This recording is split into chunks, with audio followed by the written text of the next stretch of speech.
Bienvenidos una vez más a Basket 365. Soy Denis y como cada semana llega el momento del vídeo propuesto por vosotros, el vídeo de los suscriptores, y el ganador de esta semana es Rup24 y 30, que hizo unas cuantas propuestas, fue bastante agresivo y en esta ganó con creces. Y es una propuesta en la que lo que me dice es que haga una lista de los 10 jugadores más sobrepagados de la NBA para mí a día de hoy.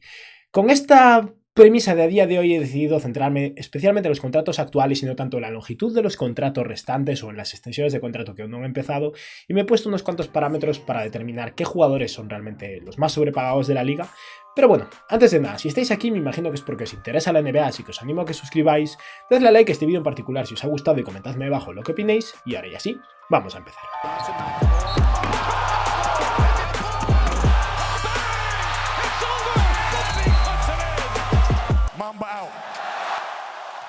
Determinar si un jugador está sobrepagado o no es bastante sencillo en la NBA. Al final, conocemos la longitud de todos los contratos, la cantidad exacta que cobran los jugadores, su producción, y es muy habitual que en muchos casos los equipos se vean obligados a sobrepagarle a un jugador independientemente de que ese jugador se lo merezca del todo o no,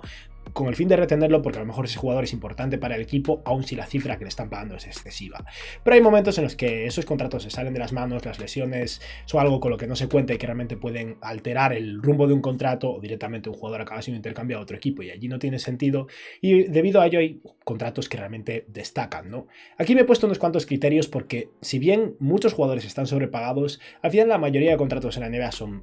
relativamente fáciles de mover, y por eso aquí solo he incluido a jugadores que cobran más de 25 millones de dólares en su año actual, y me estoy fijando en el año actual, no me estoy fijando tanto en la longitud del contrato o en extensiones de contrato como decía antes. Por ese motivo, por ejemplo, Michael Porter Jr. no cualifica porque a día de hoy cobra como 5 millones de dólares. ¿Luego va a cobrar ciento y pico millones en total? Sí. Tal vez el año que viene, si está lesionado y no está jugando, hay un problema, pero a día de hoy no lo voy a incluir. Y lo mismo para jugadores que están lesionados pero deberían volver. Kawhi Leonard, Klay Thompson, jugadores en esa línea, no los voy a mencionar porque claramente este año están sobrepagados porque no trabajan, pero esperemos que a la larga no sea el caso, ¿no?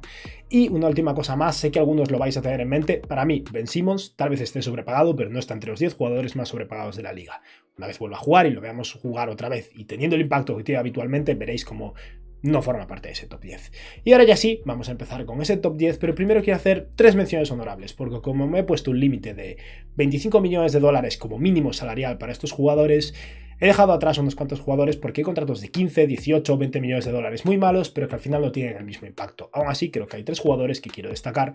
Y el primero es Gary Harris, que está en su último año de contrato, cobra 20,9 millones de dólares y está teniendo una temporada bastante buena, pero una temporada bastante buena de Gary Harris son 11 puntos, 2 rebotes y 2 asistencias por 21 millones de dólares. Es verdad que esta temporada está tirando bien, un 45% en tiros de campo y un 36% desde 3, pero estamos hablando de un jugador cobrando 21 millones por el que nadie va a intercambiar aunque esté teniendo una temporada buena, y eso es un claro signo de que está muy sobrepagado. Por suerte esto se termina ya este año. Por otro lado tenemos a Danilo Gallinari, que tampoco va a formar parte del top 10, no tanto por su producción sino por su contrato, cobra 20,5 millones de dólares este año, el año que viene entiendo solo 6 millones de dólares garantizado, pero Gallinari no está jugando nada bien a día de hoy. Está promediando 22,5 minutos de juego, 10 puntos y 4 rebotes con 1,4 asistencias, 4 triples intentados y un 39% desde 3 con un 40% de tiros de campo. Es verdad que Gallinari, como es habitual, sigue siendo un buen triplista, pero a día de hoy con su edad ya no es capaz de defender a nadie y el problema que tienen los Hawks ahora mismo no es el ataque, es la defensa, y Gallinari con esos 20 millones de dólares está perjudicando bastante al equipo.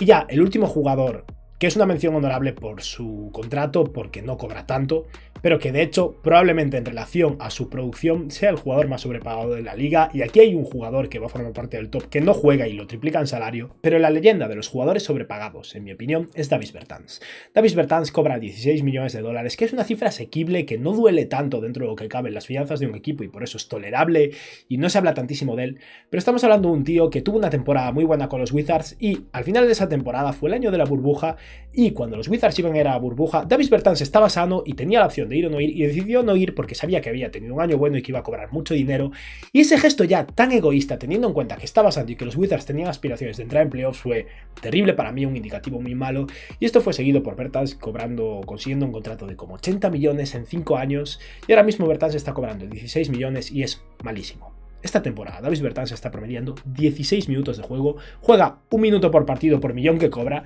6,5 puntos, 2 rebotes, poco más de media asistencia, 4,6 triples intentados con un 34% desde 3 y un 36% en tiros de campo, y Davis Bertans es uno de los peores defensores de la liga. Al final estamos hablando de un tío cuyo único atributo es su capacidad de tirar de 3, está tirando por debajo del promedio, apenas aporta minutos, cobra mucho, está atado por bastantes años, el contrato de Davis Bertans es catastrófico, por suerte cobra 16 millones y no 28, si no, sería sin lugar a dudas en absoluto, el peor contrato de la liga. Pero ahora ya vamos a hablar de los pesos pesados, de los jugadores que cobran cifras realmente significativas y difíciles de mover, y aquí vamos a empezar por dos jugadores que he decidido categorizar como sobrepagados y que forman parte del top 10 de jugadores más sobrepagados de la liga, pero que no por eso son malos, todo lo contrario, y es que de décimo he decidido poner un jugador que hace unos cuantos años, incluso el año pasado, hubiera estado más arriba, pero ha ido corrigiendo mucho su contrato y ahora le quedan 2 años de contrato cobrando mucho dinero y es un jugador realmente bueno y productivo, y ese jugador es Andrew Wiggins, pero es innegable que está sobrepagado.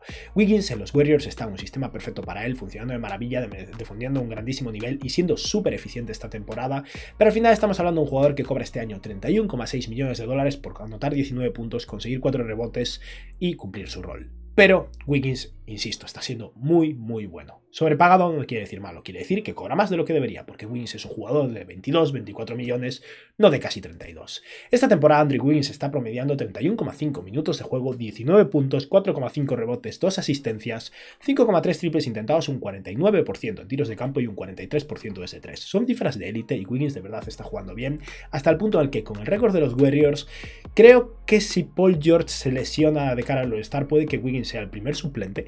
pero no deja de ser el 10º jugador más sobrepagado de la liga para mí esta temporada. Pasamos al noveno y estamos ante otro jugador que cobra demasiado pero es muy bueno y sería útil para muchos equipos, y ese es Gordon Hayward. Gordon Hayward, el mayor problema que tiene es de salud, su impacto en el campo es innegable, es un buen defensor, un buen playmaker, un buen tirador, un jugador competente que sabe hacer su trabajo, pero que cobra 30 millones de dólares. Esta temporada Gordon Hayward está cobrando 29,9 millones y aún tiene 2 años más de contrato y está promediando actualmente 33 minutos de juego, 17 puntos, 5 rebotes, casi 4 asistencias, 4,6 triples intentados, un 39% desde 3 y un 47% en tiros de campo. Estos dos jugadores, Wiggins y Hayward, son dos jugadores de ala buenos, útiles para muchos equipos y probablemente los dos jugadores más eficientes y productivos de este top 10. A partir de aquí nos ponemos ya en contratos bastante peores, con varios jugadores buenos, aún así, pero cuyo salario no está a la altura de su producción.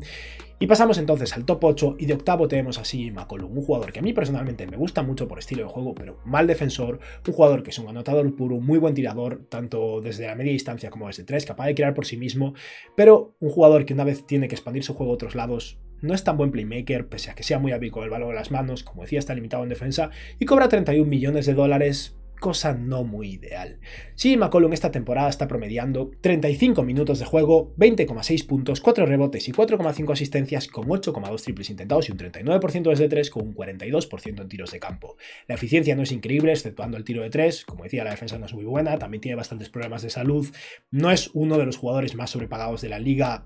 dentro de lo que cabe, comparándolo con otros, pero creo que es suficiente para ponerlo de octavo en este top 10. Y ahora vamos al jugador número 7, un jugador del que en general yo he sido bastante crítico y que esta temporada me está gustando, está teniendo un impacto muy positivo, pero no deja de ser un jugador que está sobrepagado. No es bueno en defensa, aunque esté defendiendo mejor que nunca este año, su eficiencia es muy cuestionable, es un buen playmaker, un jugador que es capaz de hacer mejor a sus compañeros y que tiene un impacto positivo desde luego, pero el que en mi opinión es el 7º jugador más sobrepagado de la liga a día de hoy es D'Angelo Russell. D'Lo cobra 30 millones de dólares y esta temporada con los Minnesota Timberwolves está promediando 33 minutos de juego y anotando 18 puntos con 4 rebotes, 6,6 asistencias, 8,6 triples intentados y un 33% desde 3 con un 38% en tiros de campo. Estamos hablando de eficiencia de nivel Ricky Rubio, con asistencias de nivel Ricky Rubio, peor defensa, un mayor volumen de anotación, obviamente, más juventud, más potencial de futuro, más capacidad de anotación individual, pero cobra 30 millones de dólares y eso es una cifra que duele bastante. Pasamos ahora al jugador número 6, y este es un jugador que ha tenido sus flashes positivos, pero en general el balance siempre acaba siendo negativo. Es un jugador que firmó su contrato cuando tenía una lesión grave de rodilla, del que se esperaba que recuperara su forma, una forma realmente buena antes de esa lesión y un nivel de All-Star de hecho, y ese jugador es Kristaps Porzingis y desgraciadamente no consigue enlazar 2 semanas consecutivas de buen nivel. A nivel defensivo está mucho peor de lo que era. Está tirando de 3 mucho peor que nunca en su carrera, sospecho. No lo he comparado con su primer año, pero tiene pinta. Y es que Porzingis esta temporada con los Dallas Mavericks está cobrando 31,7 millones de dólares, aún tiene unos cuantos años de contrato y está promediando 30,4 minutos de juego con 20,6 puntos, 8 rebotes, 1,7 tapones, hasta ahí todo positivo, 5,5 triples intentados, un 28% desde 3 y un 45% en tiros de campo, siendo un jugador de 2,21 m, que al final lo que más aporta es anotación porque su defensa ya no es lo que era en absoluto. Y al final es la predicción de Dallas, ¿no? El Porzingis que parece que va a funcionar y nunca funciona, y que si realmente no alcanza el nivel que tuvo en su primera temporada en Dallas, incluso, o que tenía en su último año en New York, nunca va a permitir que Dallas llegue a ser lo suficientemente competitiva como para pasar como máximo de segunda ronda en playoffs.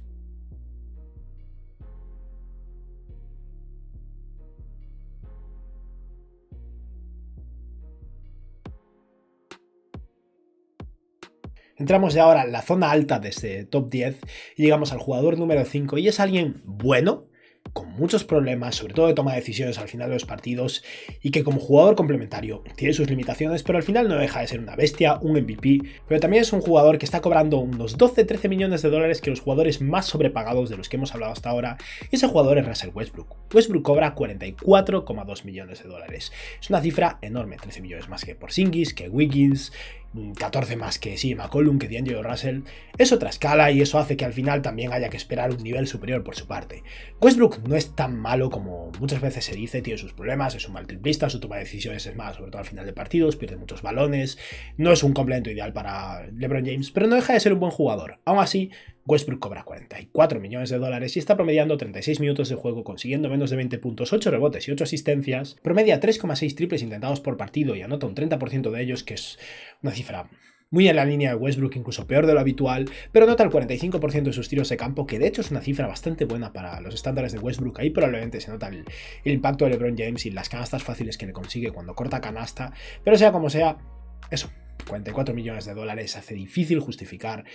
que este jugador no esté sobrepagado. Vamos ahora a hablar del jugador número 4, y este me sorprende que no esté más arriba, pero ha tenido una temporada muy buena y un par han decaído, y es que de cuarto ahora mismo tengo a un jugador de un equipo revelación, un jugador que lleva muchos años enfadado y frustrado en ese equipo y por fin está motivado, está trabajando y lo está haciendo bastante bien saliendo desde el banquillo, y ese jugador es Kevin Love. Y sí, Kevin Love cobra 31 millones de dólares y es un sexto hombre, pero como mínimo lo está haciendo muy bien en ese rol y tiene un impacto positivo en su equipo. Love está promediando ahora mismo menos de 22 minutos de juego, casi 15 puntos y 7,6 rebotes, que es una cifra muy alta para ese tiempo de juego, con 2 asistencias, 6,3 triples intentados y un 43% desde 3 con un 44% en tiros de campo. Es verdad que Kevin Love no aporta demasiada defensa y si su tiro de 3 empieza a fallar, esto va a decaer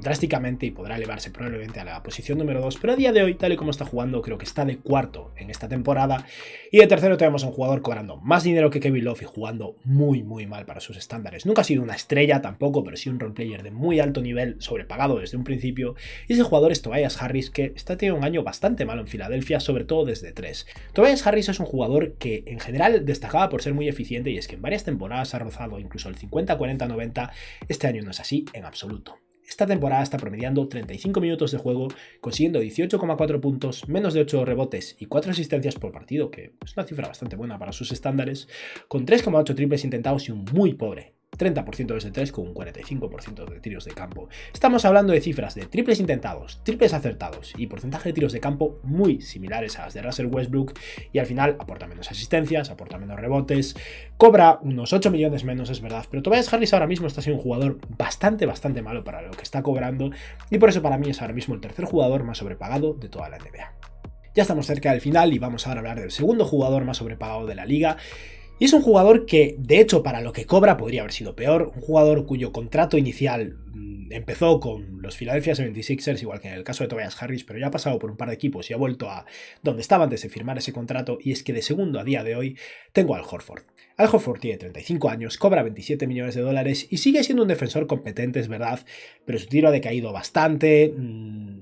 Ya no es tan atlético como antes, ni tiene el mismo impacto defensivo, aunque siga haciendo una labor decente. Y al final estamos hablando de un center veterano roleplayer cobrando 27 millones de dólares. Y si bien Tobias Harris podría jugar mejor y mejorar un poco su producción, y es el caso para varios de los jugadores anteriores, creo que Al Horford está jugando mejor de lo esperado y sospecho que probablemente su producción va a decaer un poco porque es eso. No veo ese impacto defensivo manteniéndose durante tanto tiempo y cobra 27 millones este año y 26 millones y medio el año que viene y por eso lo he puesto de 2. Al Horford esta temporada está promediando 30 minutos de juego con menos de 12 puntos, 8 rebotes, 4 asistencias, 4,4 triples intentados, un 28% desde 3 y un 43% en tiros de campo. Al Horford ahora mismo no está nada inspirado desde 3, cada vez que tira un triple parece claramente que lo va a fallar y eso es un problema porque al final uno de los principales atributos que aportaba aparte de su defensa era su habilidad de tirar de 3 y espaciar el campo. Sigue siendo un jugador adecuado y competente e incluso he dudado porque podría perfectamente estar un par de posiciones más abajo dado que es el jugador que menos cobra de todos los de este top, pero aún así creo que se merece estar aquí arriba. Y ahora, para finalizar, de número 1 tenemos un jugador que no está lesionado y no está jugando porque él y el equipo lo acordaron y aun si estuviera jugando estaría de top 1, por eso he decidido mantenerlo y es que primero tengo a John Wall. John Wall cobra 44,3 millones de dólares, o sea 100.000 dólares más que Russell Westbrook y Westbrook está de 5 pero sigue siendo un buen jugador, un jugador de mucho impacto. John Wall sería útil para muchos equipos, probablemente muchos equipos lo querrían por 10, 12 millones, pero estamos hablando de cifras muy superiores, 4 veces más probablemente de su valor real. Y es que John Wall es uno de los 2, 3, creo que 4 jugadores mejor pagados de toda la NBA y su equipo ni siquiera lo quiere jugar, ni nadie quiere intercambiar por él. Y eso creo que demuestra claramente que está un poquillo sobrepagado. Wall la temporada pasada, en los 40 partidos aproximadamente que jugó antes de volver a lesionarse, estaba promediando 32 minutos de juego con casi 21 puntos, 2 rebotes y 7 asistencias, con 6,2 triples intentados, un 40% en tiros de campo y un 32% desde 3. Las cifras no parecen tan malas, pero una vez más recordemos lo que cobra y recordemos que estaba en un equipo que llegó a perder 20 partidos seguidos, o sea que no es que estuviera ganando partidos, sigue siendo un buen playmaker, un defensor competente que físicamente ya no es lo que era y eso hace que su impacto haya decaído, un mal tirador de 3, un jugador que está siendo poco eficiente en sus porcentajes de tiro de campo, alguien que tiene ahora 31 años y lleva un historial médico ya complicado de lesiones en la parte baja del cuerpo y al final es un jugador que se basa mucho en su capacidad atlética y la suma de todo esto hace que no solo John Wall no esté jugando ahora mismo, sino que probablemente cuando vuelva a jugar sea peor de la última vez, cuando ya estaba siendo un jugador decepcionante en relación a su contrato, así que para mí John Wall es el jugador más sobrepagado de la liga en esta temporada. Y con esto hemos finalizado el vídeo de hoy. Vamos ahora a repasar el ranking final, dado que Rup 24 y 30, el ganador de esta vez es alguien que entra nuevo en este ranking. Y ahora mismo está Juan Diego de primero con 3 vídeos propuestos, seguido por Diego Leteriel y Nacho Taboas, que tienen 2 vídeos propuestos en ambos casos. Y luego para cerrar el ranking de suscriptores que han ganado propuestas semanales, tenemos a Desde Logo NBA, Dylan Márquez, Billy Axel y a Rup 24 y 30. Y con esto hemos finalizado ya el vídeo de hoy. En aproximadamente media hora desde la fecha de subida de este vídeo estará publicado también el post de la comunidad para que hagáis las propuestas para la semana siguiente. Os animo a que hagáis propuestas y a que os paséis unos días después para repartir likes porque eso ayuda a decidir cuál será el vídeo que haré la semana siguiente. Y nada, espero que os haya gustado el vídeo y que tengáis un buen día. Adiós.